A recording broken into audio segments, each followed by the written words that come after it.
Before we begin, a word from me as the writer. I wrote this story for anyone who has ever been made small in a house that should have loved them. The kitchen in this story isn't really a kitchen. It's any place we've been hidden by people who found us inconvenient. If you've lived this in any form, I see you. The ending I'm about to give Sheila is the ending I wish for every reader who has counted jars in the dark. Keep listening. The light comes in slow, but it comes in. The copper pot was still warm when they shoved me behind it. Aunt Marsali's hand on my shoulder felt like a verdict. Stay down, stay quiet, stay invisible. And through the slatted pantry door, I could see the ballroom's gold light spilling across the kitchen tiles like something I wasn't allowed to touch. Upstairs, the Alpha King was choosing his Luna. Downstairs, I was a stain they'd scrubbed into the grout. Then his voice cut through the music, low, terrible, certain, and the chandelier above the dance floor went still. I will not choose, he said, without the girl in the kitchen. There are 73 jars on the pantry shelves of Hollowmere Hall.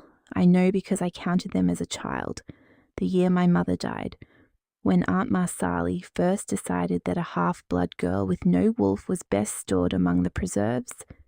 Pickled beets, quince jelly, sour cherries from the orchard. The pack burned down 2 winters ago because the trees were Mother's trees, and Mother was no longer convenient. I learned to count things instead of crying. Counting is quieter. Tonight there were 73 jars and one me folded between the flour barrel and the brick of the hearth, and through the slats I could see Marsali's heels, green satin, borrowed, and her daughter Petrosine's hem, white as a wedding cake, sweeping past every few minutes as she made her rehearsed laps of the ballroom upstairs. The mating bowl happens once in an Alpha King's lifetime. Petrosine had been bred for it the way other girls are bred for music or horses. She had a wolf the colour of new wheat. She had a laugh she'd practiced in the mirror until it sounded careless. I had a paring knife in my apron pocket and the smell of yeast in my hair. You stay down there until it's done. Do you hear me? Marsali had hissed, wedging a sack of onions against the pantry door so it wouldn't swing open. If the king even glances toward the staff stair, I'll take your tongue out. Girl, I swear on the old hunt. I'd nodded. I always nodded. Nodding takes less out of you than speaking, and I had spent 12 years learning to take very little out of myself. The way you ration a candle in a long winter. Above me, the orchestra was playing something with too many violins. Below me, the floorboards hummed with the press of 200 shifters in their finest skins, their wolves close to the surface, scent layering on scent until the air upstairs would taste like a forest in heat. I could feel it even down here, a low pressure behind my sternum, the kind weather makes before a storm. Alpha command, the books call it. To wolves it's a tug, to me it's a headache. I pressed my forehead against the cool brick and counted jars again. 73 was when his voice came down through the floor. It wasn't loud. That was the thing that confused me first, that something so quiet could stop a chandelier from swinging. The voice was low, almost bored, the way a man speaks who has never in his life had to repeat himself. I will not choose, it said, without the girl in the kitchen. The violins fell apart mid-bar like a chair with a bad leg. In the silence that came after, I heard my own heartbeat, slow and stupid, and I heard Marsali's green satin heels stagger back one step on the parquet, and I heard somewhere in the marrow of me, in a place I had been told my whole life did not exist, something answer, a small, soft sound. The sound a sleeping animal makes when its name is called. They came for me 3 minutes later, not Marsali. The king's men, 2 of them, big as doorways, in the slate grey of the Tarifen Royal Guard. They didn't speak. The shorter one, shorter being relative, he was still a head and a half taller than me, moved the onion sack aside with his boot, and held the pantry door open like a footman, and the look on his face was the careful blankness of a soldier who has decided not to have an opinion about his orders. I stood up. My knees made a sound. My apron was streaked with goose fat from the afternoon's pies, and there was flour worked so deeply into the crease of my left elbow that no amount of scrubbing in the servant's basin had ever shifted it. I had not been allowed a dress for this evening. I had not been allowed a bath that wasn't bucket and rag.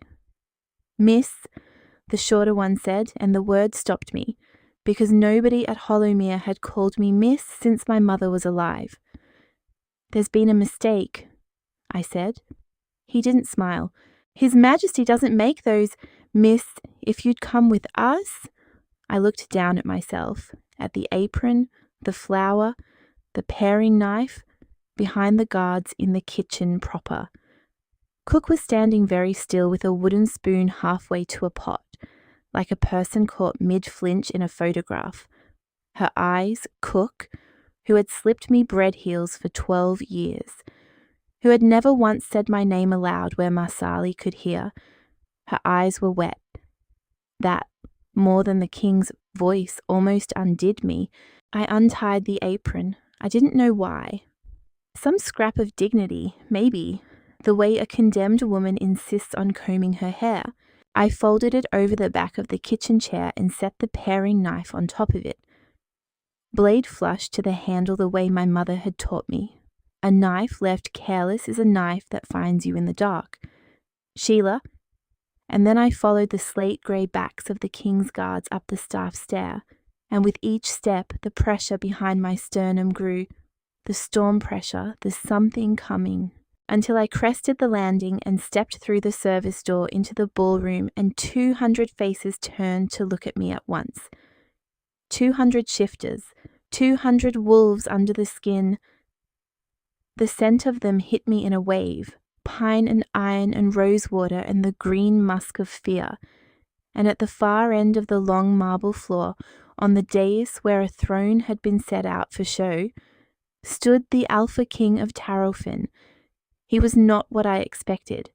I had expected ceremony, guilt, a man wearing his crown like a threat. He wore no crown. He wore a coat the colour of riverbed slate, and his hair was the dull dark of wet bark, and his face was a face that had been awake for a long time. He looked, more than anything, tired the way a wolf is tired at the end of a long winter, when the snow has thinned and the hunger hasn't. His eyes found me across the room. I have been looked at all my life, looked at and through and past, but I had never been seen. Not since my mother, and what he did across 40 feet of polished marble was see me, apronless, flour at the elbow, hair coming loose from the braid I'd done in the dark that morning. His nostrils flared just once, a wolf's tell, and then in front of 200 people and the entire visiting court of Tarifen, the Alpha King of the Northern Reach went down on one knee. "There you are," he said. It wasn't loud. It didn't have to be. The chandelier had already stopped. Somewhere to my left, Aunt Marsali made a noise I had never heard a woman make before. A small animal noise, like something being stepped on, and Petrosine in her wedding cake dress dropped her glass. I should have felt vindicated. I should have felt anything. What I felt was the small, soft, sleeping thing inside me lift its head and stretch and look back at him. And I thought, with a terrible quiet clarity, "Oh, so that's where you've been. A note as we go. I've thought a lot. Writing this, about what it costs to be looked at after a lifetime of being looked past. We talk about being seen like it's only a gift. It isn't. For people who survived by going invisible, Being witnessed is a kind of grief. You suddenly feel everything you trained yourself not to feel. Watch how Sheila handles it in this next chapter. She doesn't melt, she braces. That's not coldness. That's a body remembering how to be a body. The girl was filthy, and Aaron Vosring, fourth Alpha King of Tarofen, had never wanted to take care of someone so badly in his life. He stayed on one knee a beat longer than he needed to, partly because his legs had gone strange, mostly because if he stood up too fast he was going to do something undignified. Close the distance, take her face in his hands, ask her, "Where have you been? Where have you been? Where have you been?" And the girl looked like she'd bolt if anyone moved too suddenly, the way a deer looks at a tree line. His wolf was very quiet inside him. It was the quiet of something finally setting down a weight. "Your Majesty," murmured Calder at his shoulder, his second and oldest friend. In the warning tone Calder used when Aaron was about to make a diplomatic incident. "The Hollowmere matron is approaching. Let her?" "Sire, let her. Fusainth, the Hollowmere matron. Masali," that was the name. He'd read it in the guest list and forgotten it, because nothing in this hall had been worth remembering until 12 minutes ago. Was halfway across the floor, with her face arranged into something she clearly believed was a smile. Behind her, her daughter trailed, white-dressed and clutching the broken stem of a champagne glass. "Your Majesty, there's been a dreadful confusion," Marsali began in the voice of a woman who had rehearsed this sentence on the way over. "The girl she's nothing. She's our late sister's byblow. She has no wolf. She shouldn't even be in the same room." "Aunt?" The girl's voice quiet. He filed the texture of it away, the way a man saves coins. "Don't," Marsali went on as though she hadn't heard. "Petrosine is the Hollowmere candidate. Petrosine has been prepared." Aaron rose. He did it slowly, because he had learned, the hard way, what his height did to a room when he wasn't careful with it. He was 6.5 feet of king, and most of it was shoulders, and his command, the alpha pressure, the thing his father had used like a fist, could flatten a person if he forgot to hold it in. He held it in. He was very, very careful to hold it in, because the girl with the flower on her elbow had gone still in the particular way of someone who had been flattened. Before, by someone who hadn't bothered. He looked past Marsali. He looked at the girl. "What's your name?" A pause. She seemed to be deciding whether the question was a trap. "Sheila," she said. "Sheila Hollowmere." "No, Sheila Solbeck. My mother's name." "Solbeck." He turned the syllables over. They tasted like a door he hadn't known was locked, clicking open. "Sheila Solbeck, will you walk with me?" "Where?" "Anywhere not here." The corner of her mouth did something, not a smile. The ghost of where a smile would live, if she remembered how. "Your Majesty doesn't know this house. There isn't anywhere not here." "Then we'll go outside." Marsali made a sound. Erin, without turning his head, said, "Madam, there is a saying among my people. The salt remembers the sea. Do you know it?" No. "Your Majesty, it means," Erin said gently, "that some things cannot be unmade by being hidden. You hid this girl in a kitchen for 12 years. The salt remembered. I remembered, although I didn't know what I was remembering. And I have been a bad king for 3 months because of it." He inclined his head, the smallest courtesy.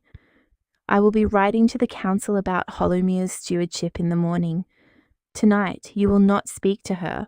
You will not approach her. If you do, my men will remove you from your own ballroom.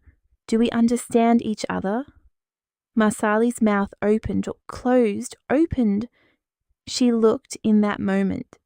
exactly like one of the carp in the pond at the summer palace, a thing that had thought itself a predator until the water went out. Aaron offered Sheila Solbeck his arm. She looked at it for a long moment, the way a person looks at a bridge they aren't sure will hold them. Then, and this was the part he would remember later, in the months that came after, when things got difficult and stayed difficult, she did not take his arm.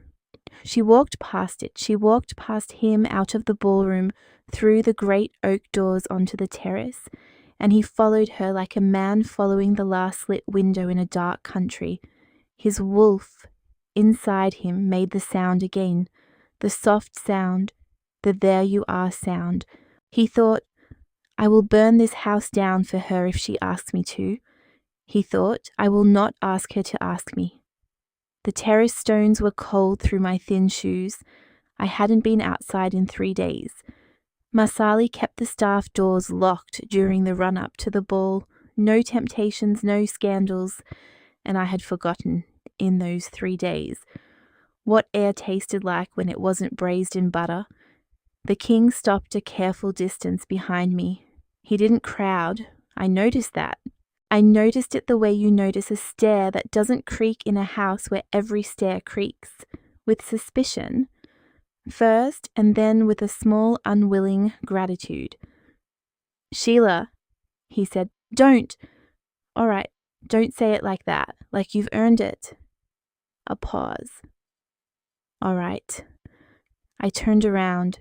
He was standing with his hands clasped behind his back, the way men stand when they have been taught that hands at the sides look like fists. The terrace lanterns caught the side of his face, and I saw then what I hadn't seen across the ballroom, that he was younger than I'd thought. Not much older than me, 30, maybe. The tiredness in him wasn't age, it was something else, something he was carrying. You said you've been a bad king for 3 months, I said. Why 3 months? That's when it started. His mouth twisted, self-deprecating. The pull. I thought I was sick. I had the court physicians in. I had the cantor of the old hunt up from Vellenmere to read the bones over me. He told me my mate thread had woken up, and that I'd find no peace until I followed it. He looked at me very steadily. I didn't believe him. Mate buns skip kings, usually. We marry for treaties. I'd already told the council I'd choose tonight from the assembled candidates and stop wasting everyone's time. And then I walked into Hollowmere, he said, and the thread went taut, and it pointed at the kitchen door. I made a noise. It was supposed to be a laugh. It came out cracked. I don't have a wolf, I said. He didn't argue. That was the second thing I noticed about him, and the more dangerous one. He didn't say, of course you do or don't be silly. He just waited. My mother was a Solbeck, I said. The words came out before I'd decided to say them. Masali's older sister. She mated outside the pack to a human, a schoolteacher in the lowlands. They had me. He died of a fever before I was 3. She came back to Hollowmere because she had nowhere else, and Masali took her in the way you take in a dog you mean to kick. I swallowed. Mother shifted twice while I was a child. I remember her wolf. She was the colour of a creek bed. After the second shift, she didn't come back right. Half-breed mates aren't supposed to carry. The wolf in her was angry that I existed. By the time I was 7, she stopped shifting. By 11, she stopped eating. By 12, I stopped. I had not said any of this out loud. Ever. To anyone. I did not know why I was saying it now to a man in a slate coat I had met 14 minutes ago, except that I did know. The small, soft, sleeping thing inside me was listening. By 12, I said. She was gone, and the elders said the wolf in her had eaten her, because that's what happens when a Solbeck mates wrong. I want to pause here, because this is the lie at the centre of every house like Hollowmere. that the person being hurt is the one who is wrong. Children inherit these lies like furniture. It takes most of a lifetime to notice you didn't buy any of it. And they said I was lucky I hadn't inherited the curse. They said I was empty. And that emptiness was the kindest thing the old hunt had given our line in 2 generations. The King Aaron, his name was Aaron. I'd heard one of the guards say it, said nothing. So you tell me, I said, and my voice was steady. And I was furious that it was steady, because I wanted to be the kind of person who could break. You tell me, Your Majesty, how a girl with no wolf is supposed to be the mate of the Alpha King of Tarofin. Tell me how that works. Tell me what happens in 3 months when your council figures out you've thrown your line away on a kitchen ghost, and what happens to me when you have to send me back. He took a breath. He let it out. He said, Show me your hands. What? Your hands, please. I held them out, palms up, stupid, child-sized hands, floured, calloused at the base of the thumbs from gripping pot handles, scarred at the knuckles from 12 years of knife work and a kitchen full of small accidents. Erin Vosring of Tarofin knelt again on the cold terrace stones, and he didn't take my hands, he didn't touch me, he didn't presume, he just looked at them, the way a man looks at a map of a country he has been trying to find his whole life. There, he said quietly. There she is. There who is? Your wolf. He looked up at me.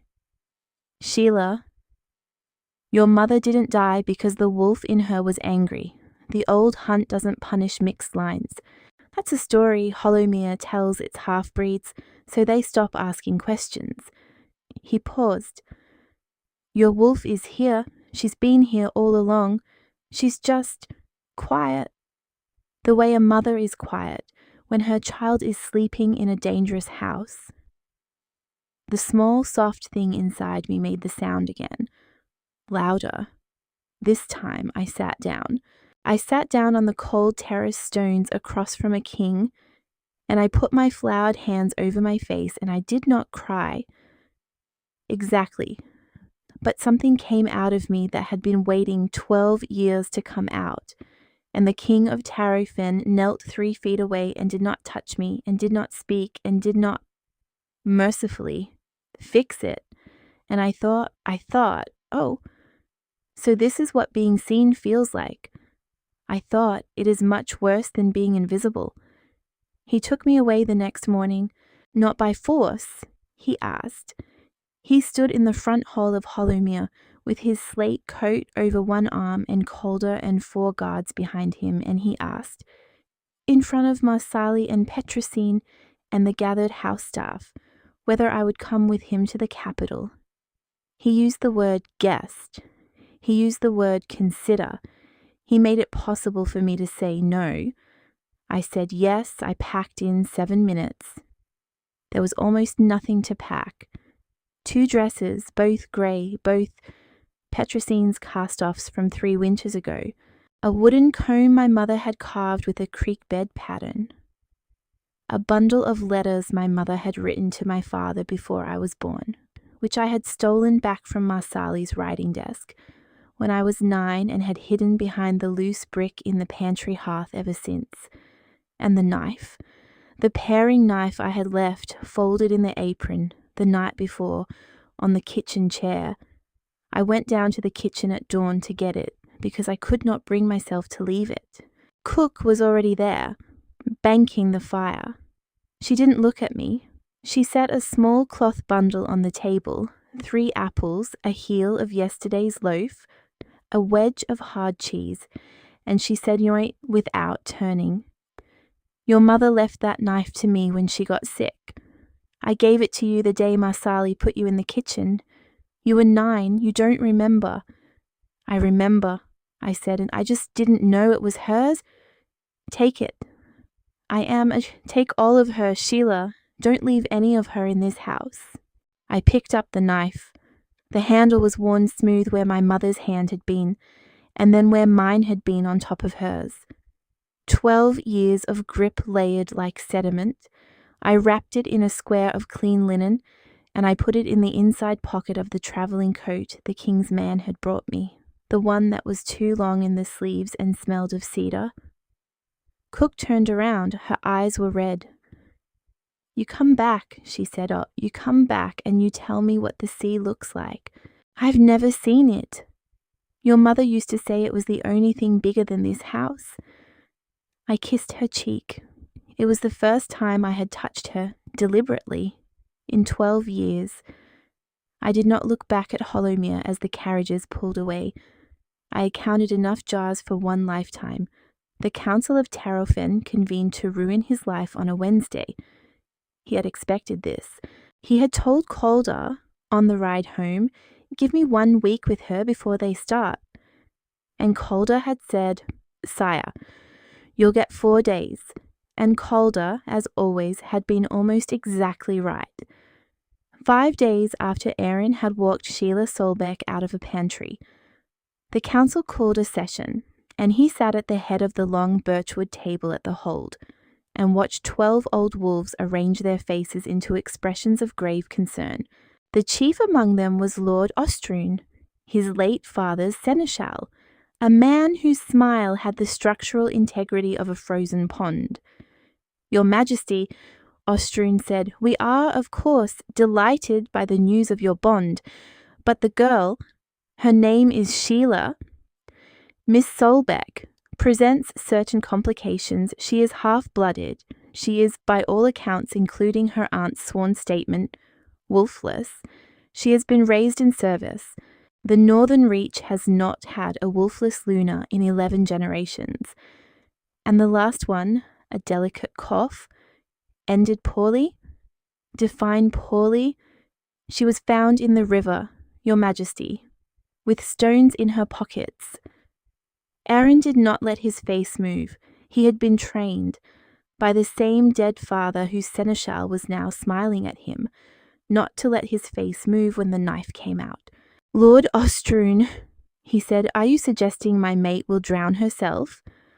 "I am suggesting, Your Majesty, that the precedent is unhappy, and that the council would be remiss not to propose alternatives. Alternative, a consort arrangement. Miss Solbeck remains in the capital, under your protection, with a generous stipend and a household of her own.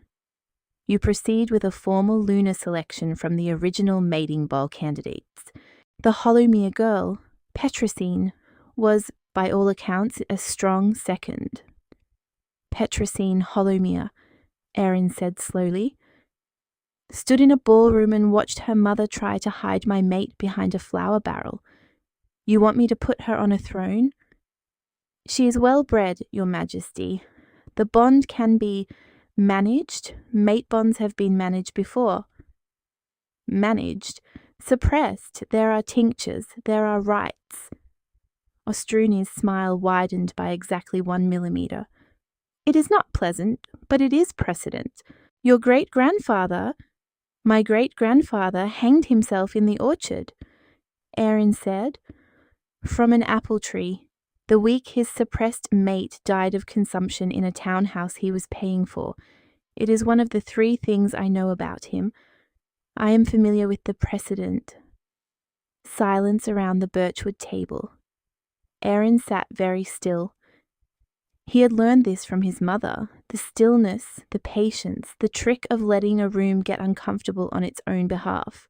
His mother had been the only Luna of Tarofen in living memory to die in her bed of old age, which made her, in his private estimation, the cleverest wolf the Reach had ever produced.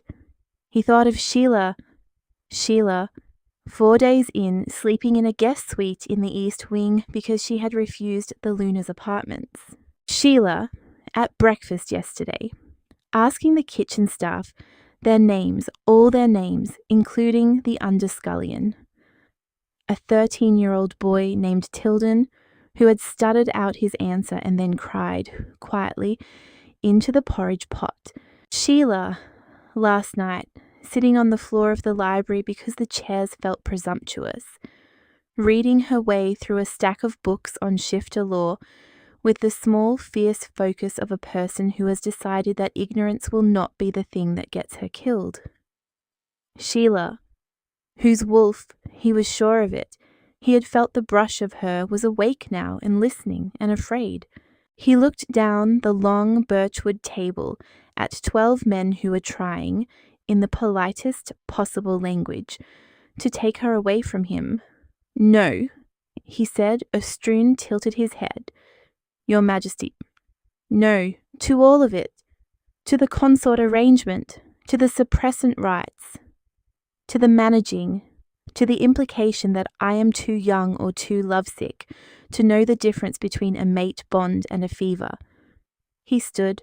He let, for the first time in the meeting, the smallest fraction of his command off the leash, a centimetre of pressure. No more, and he watched 12 old wolves shift in their seats. Sheila Solbeck is the Luna of Tarofen. She has not yet accepted the title. When she does, you will use it. Until she does, you will use her name.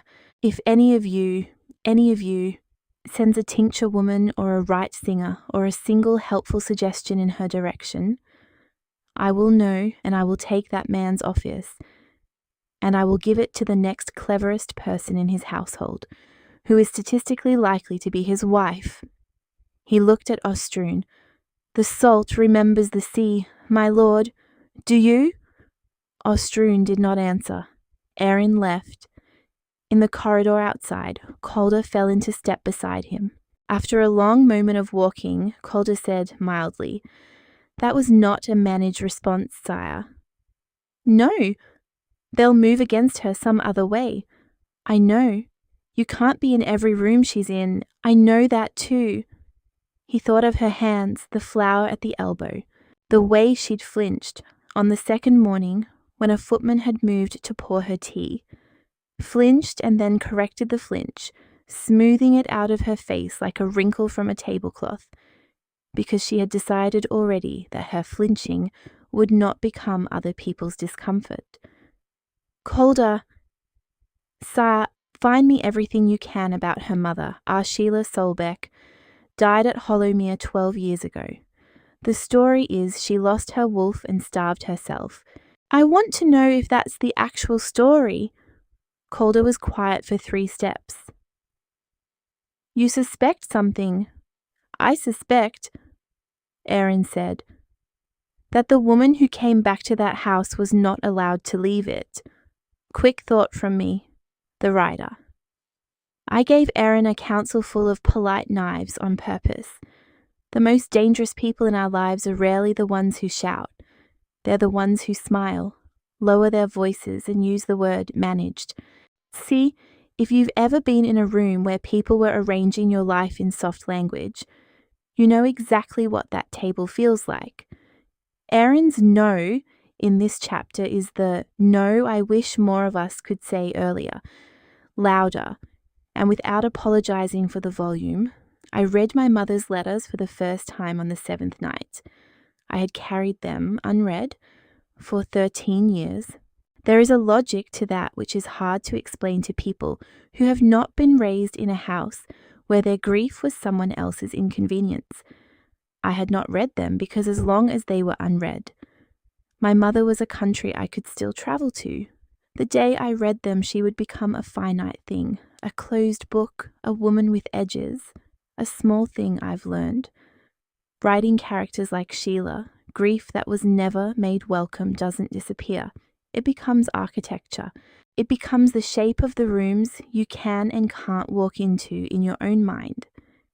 Healing isn't tearing the architecture down. It's learning, slowly, to open a window.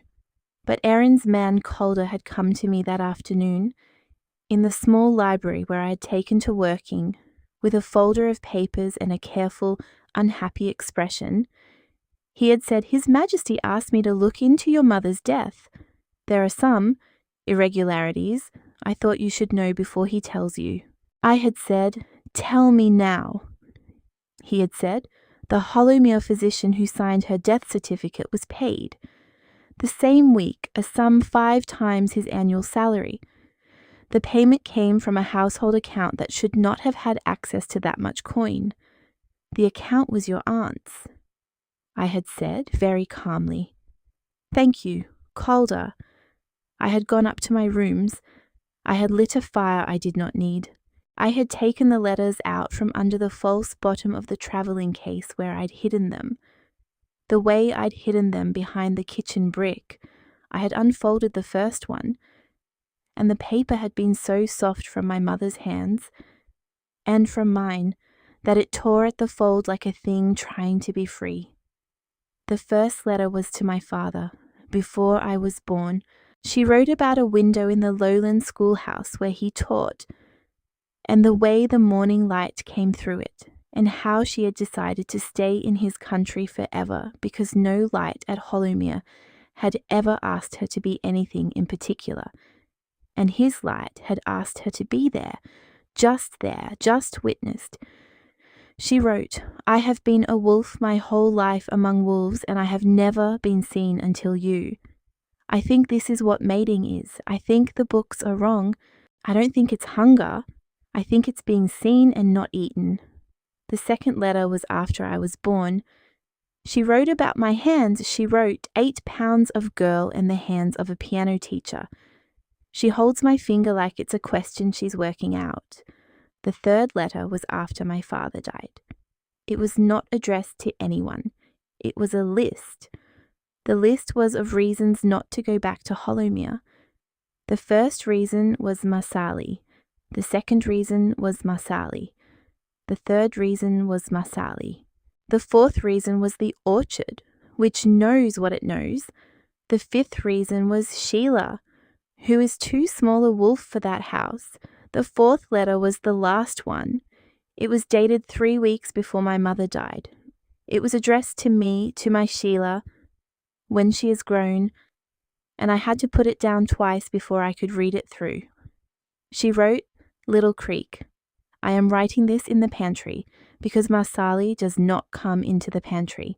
I am writing it on the back of a flower receipt, because Masali counts the good paper. I want you to know 3 things, and then I want you to forget I wrote them. Because if she finds this, we will both be in trouble. I cannot get us out of 1. I am not sick. I am being made sick. There is a tincture they have been giving me with the morning tea, and it has a name, and the name is in a book in the locked cabinet behind the desk in Masali's study. The book is bound in green. Find it when you are old enough to read it without weeping. The tincture is called Silver Grace, and they use it on lunars who marry wrong. And it takes the wolf out of you slowly, the way water takes a stone. 2. You have a wolf. She is small and she is sleeping, and Masali will tell you for the rest of your childhood that you do not have one. Because if you believed you did, you would look for her, and if you found her, you would be dangerous. And Masali cannot afford a dangerous Solbeck girl in this house. Do not believe her. When you are grown, go to the creek behind the orchard at dusk, alone, and call your wolf by her name. Her name is Bryn. I named her the day you were born. She has been waiting.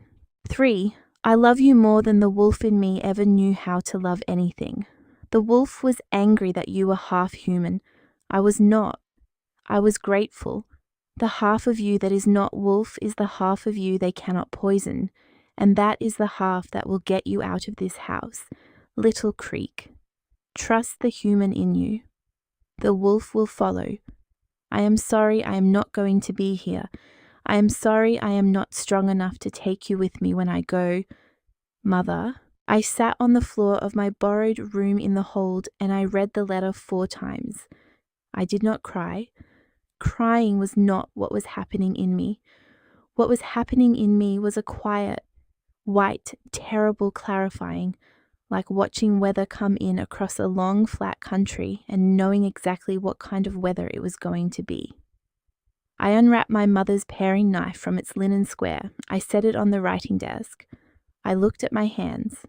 I said softly, Bryn. Well, the small, soft thing inside me, the one that had answered to Erin's voice in the ballroom, the one that had been listening through 12 years of pantries and onion sacks, and the particular silence of a house that did not want me, opened her eyes, not all at once, like a creek thawing. I said, "Hello." She said nothing. Wolves don't speak in words, but there was a feeling, a shape, a kind of low, warm pressure behind my ribs, like a hand laid flat against a door. And the pressure said, in the only language it had, "I have been here, I have been here, I have been here." I went to find Erin.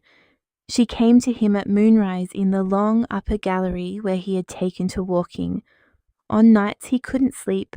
The gallery faced east. He had been watching the moon come up over the river, thinking about nothing in particular, which was a thing he had not been able to do in 3 months and could now do again. And he was so absorbed in the small foreign luxury of an empty mind that he did not hear her until she was almost at his shoulder. "Erin!" He turned. She had not called him by his given name before. She had used "Your Majesty" and "Sir," and once, when she'd been startled, The fact of his name in her mouth landed in him the way a coin lands in a deep well, a long way down, and a long time before the sound came back. She was still in the dress she'd worn at supper, plain dark wool, but her feet were bare and her hair was loose and she was holding a folded paper. "My mother was murdered," she said. He had been turning the moon over in his mind. He stopped. "Tell me." She told him about the letter and the green-bound book in Marsali's study that she had never been allowed to touch, and the word "Silver Grace," which she said the way a person says the name of a country they have just learned exists.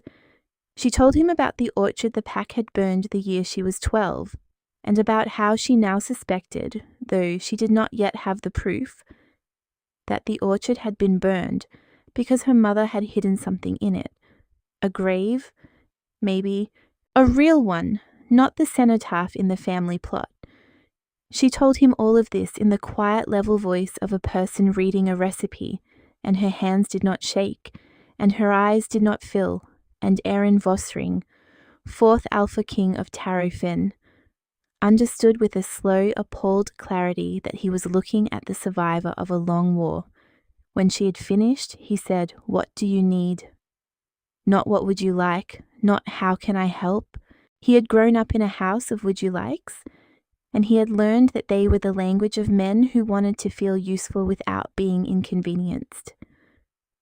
"I need," she said, "to go back to Hollowmere with you tomorrow. I need the green book, and I need the orchard, and I need Marsali to look at me in front of witnesses and answer the question of what she put in my mother's tea. Done.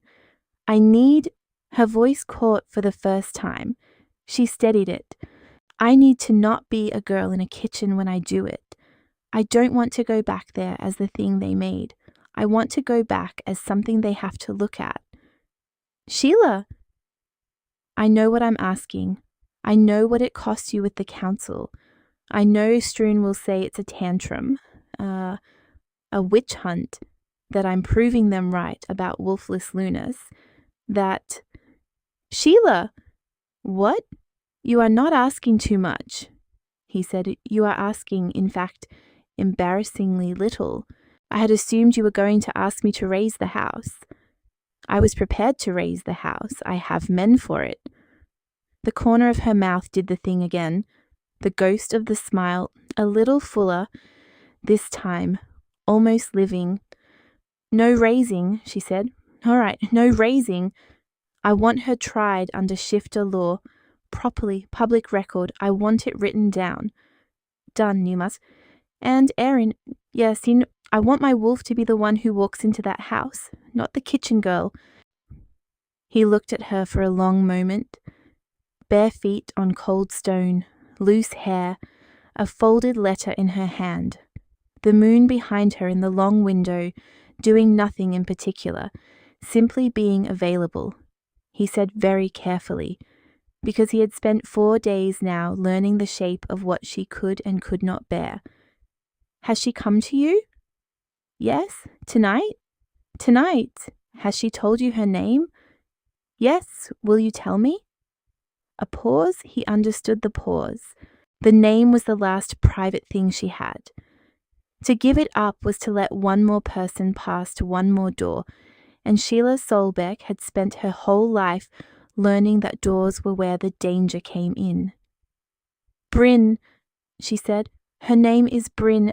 My mother named her the day I was born. Aaron closed his eyes. He felt his own wolf, deep in him, do something very quiet and very serious, the way a wolf bows its head to another wolf in the old way, the way kings used to bow to queens before kings forgot how. Bryn, he said, the small warm pressure he had been distantly aware of since the ballroom, the answering thing, bloomed, just for an instant, like a hand pressed flat against the inside of a window. He opened his eyes. We leave at dawn, he said. I'll send word to the council that I'll be away 3 days. They'll hate it. Let them. Calder will ride ahead with a writ of inquiry. That means Marsali can't refuse us entry, and she can't move the book, and she can't burn what's left of the orchard. What's left of the orchard? Sheila's voice was strange. Aaron, they burned it 12 years ago. There is nothing left of the orchard. There is always something left of an orchard, he said. Trees have roots. Roots remember. There's a cantor in Vellenmere, the old man who read the bones over me when I was sick, who can hear what roots remember. I sent for him this morning. He'll meet us at Hollowmere by tomorrow night. She stared at him. You, she said, it sent for him this morning. Before I knew. I sent for him, he said. The day after you told me your mother's wolf had eaten her. I did not believe you, and I did not tell you I did not believe you, because you had earned the right to be believed, and I did not want to be one more man telling you what was real. I am sorry, I should have told you sooner. She set the letter down on the gallery's long sill, very carefully, like a thing she did not want to break. She crossed to the 3 feet between them. She did not kiss him. We were not there yet. The two of us. That came later, weeks later, in a different room with different weather, and it is not for telling here.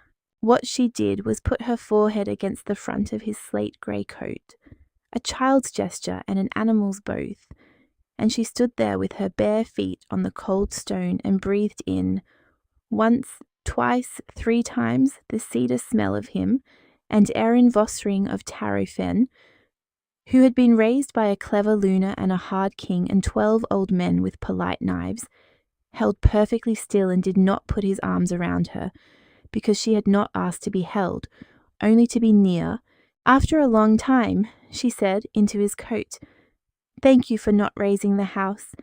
He said, "I will keep not raising it for as long as you ask me to." She said, "Good." The moon kept doing nothing in particular in the long window and was beautiful at it. The cantor of Vellenmere was a small bent man with milk glass eyes and hands that shook at rest, but went still when he worked.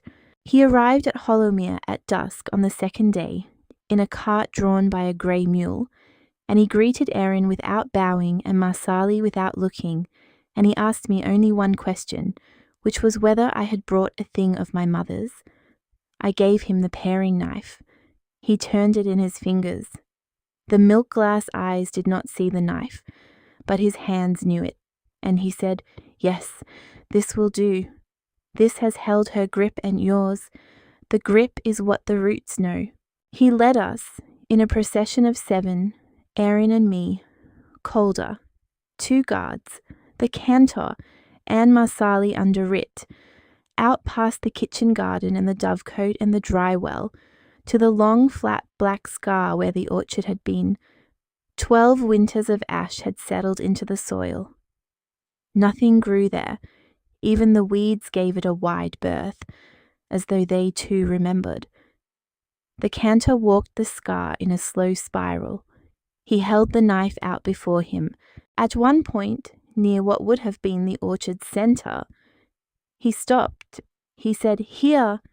He said it without inflection, the way a person says here about a chair. Erin's guards dug. They dug for an hour. The light went thin and blue. Marsali stood at the edge of the scar with her hands clasped in front of her and her face arranged in nothing at all. And I watched her face the way you watch a frozen pond, looking for the crack. The crack came when the spades hit the box. It was a small box, cedar, the size of a folded shawl. The cantor crouched and brushed the dirt away and lifted the lid with his shaking still hands. And inside, wrapped in oilcloth, was a green book, the same green book, a book Marsali had been told 12 years ago was burned with the orchard. Inside the front cover in my mother's hand. If you are reading this, Little Creek, I got it out before they got to me. The ledger is at the back. The ledger has the names of every wolfless girl this house has poisoned for 3 generations. Do with it what is right. Marsali made the carp sound again, the being stepped on sound. I did not look at her. I looked at Erin, who looked at me, and I nodded once. And he turned to Calder and said, "Take her into custody, use the writ, read her rights under shifter law. She will be tried in the capital before the full council, and the ledger will be entered into evidence." He paused. "Petrosine is to be removed from the household pending investigation, but she is not to be charged unless the ledger names her. She was a child when this began." "Sire," said Calder, and moved. Marsali, being walked past me with her wrists bound in soft rope. They use soft rope for shifters because hard rope is a provocation. Looked at me, finally, looked at me the way she had looked at me for 12 years, like a stain. She opened her mouth. I said, very quietly, before she could speak, "Aunt, I'm taking my mother home. I'm taking the orchard with me in the box. I'm taking the ledger and the book and the knife and the letters. I'm leaving you the kitchen. The salt remembers the sea. Aunt Marsali, the kitchen remembers me." Her mouth closed. They walked her away. I knelt down in the ash and I put my hand, palm flat, on the cedar box. Erin knelt with me. He did not touch the box. He did not touch me. He put his hand, palm flat, on the ground beside mine, and we stayed there, the two of us, for as long as it took the blue light to go, and Bryn, my mother's gift, my small sleeping wolf, woke up the rest of the way. She did not run. That night, she wasn't ready. I wasn't ready. She just sat up, inside me, and looked out through my eyes at the ruined orchard and the cedar box and the man kneeling beside me with his hand on the ground. And she made the sound she had been making since the ballroom. The "there you are" sound, and Erin's wolf, somewhere in the same long quiet of him, made it back. It is the most private thing that has ever happened to me. It is the only thing I will not write down. Before the ending, let me say something honestly. I didn't want Marsali to die. I know revenge stories are satisfying, but I don't think they're true. Real survivors of houses like Hollowmere rarely get the catharsis of destruction. What they get, if they're lucky and stubborn and surrounded by people who finally believe them, is a quiet mourning, a body that belongs to them again, and the slow, strange work of building a life on top of what was done to them. That's the ending I wanted for Sheila. Not a burned house, a schoolhouse with the light coming in. 2 years later, in early spring, I went to find the schoolhouse where my father had taught. Erin came with me, but he stayed at the inn in the village. This was a thing I needed to do without a king at my elbow, and he understood that, the way he had understood, by then, a great many things he had not known how to understand at the start. The schoolhouse was smaller than I had pictured. They are always smaller. It had been disused for a decade and the door stuck. But the village headman had given me a key and a kind, incurious smile. And I worked the lock until it gave, and I went inside. There was the window, the east window, the one my mother had written about in her first letter, the one that had asked her to be just there, just witnessed. The morning light came through it the way she had said it would.